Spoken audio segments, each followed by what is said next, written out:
Guys मैले गोकियो छु हैन, गोकियो। यो चाहिँ मेरो checking bag. Dairy milk chocolate खाँदै घुम्दैछु हैन।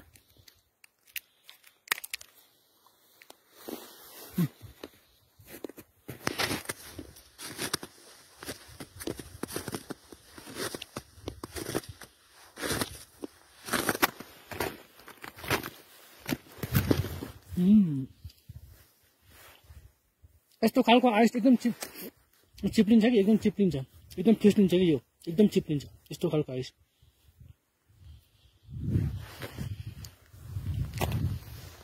पुरै आइस छ हैन गाइस, जहाँ हेर्नु आइस छ, पुरै आइस छ।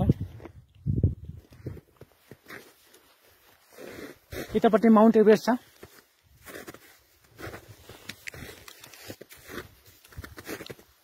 यो यताभन्दा अगाडि जाने मिल्दैन। यो चाहिँ यो झिल छ कि यो बनेपछि यो ताल छ झिल, त्यो झिल पुरै जमेको छ हैन।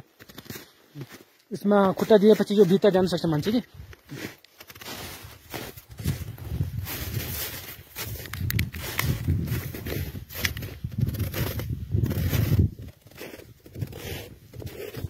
म हेलीबाट अहिले भर्खर यही ल्यान्डिङ गरेको, यही ठाउँ हेलीबाट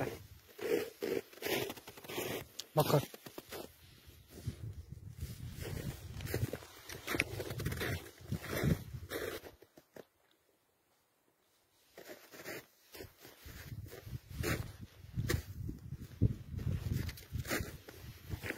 हेर्नु कति खुट्टा भित्र कति छिरिहाल्छ हेर्नु बाटो।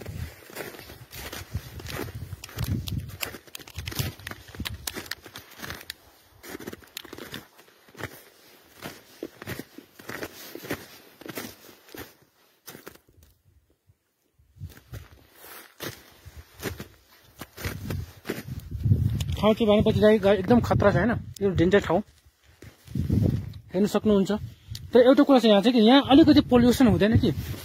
तपाईले यहाँ एउटा पनि फोहोर मिल्दैन, फोहोर केही पनि मिल्दैन, एकदम नेचुरल एकदम सफा हैन हो त्यस्तो। यहाँबाट अगाडि त जाने मिल्दैन। यो माथि यो ताल छ है, झिल छ, यो झिल पुरै जमेको छ। त्यसको माथि खुट्टा दिए त मान्छे भित्र जान सक्छ कि। हेर्नुहोस् त, यो चाहिँ कोही उता पहाडतिर मान्छे ट्रेकिङ जान्छ बाटोमा, यो बाटो छ यतातिर। यो चाहिँ पुरै झिल छ, ताल छ, घरहरू छ हैन।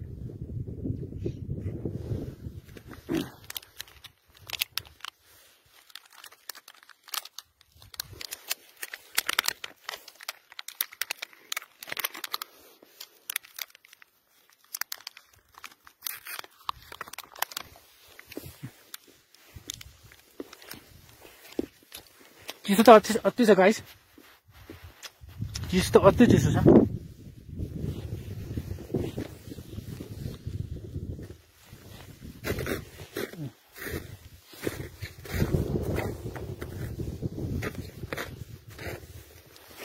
ल मेरो चोकलेट नै खाइसक्यो डेरी मिल्क।